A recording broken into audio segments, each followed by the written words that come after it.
ఒక ఊరిలో వర్షాలు పడట్లేదండి. దేవుడు వర్షం అనుగ్రహించడానికి, ప్రార్థన చేయడానికి అందరూ కూడా సమావేశమై వెళుతున్నారు. వారందరితో కలిసి ఒక పాప మరి తనతో పాటు ఒక గొడుగుని తీసుకొని వెళ్తుంది.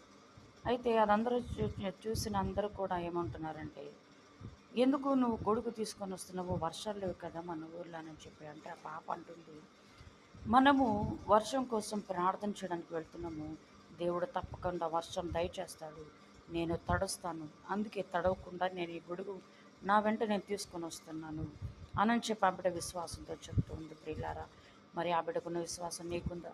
నువ్వు అడిగిన ప్రతిదీ కూడా దేవుడు నీకు ఇస్తాడనని నమ్మకం ఉంచుతున్నావా? విశ్వాసం ఉంచుతున్నావా లేదా? అపనమ్మకంతో మరి అవిశ్వాసంతో నీవు దేవుని నుంచి తొలగిపోతూ ఉన్నావా? ప్రియులారా, ఆ బిడ్డలాగా నువ్వు విశ్వసించినట్లయితే తప్పకుండా నీ జీవితంలో దేవుని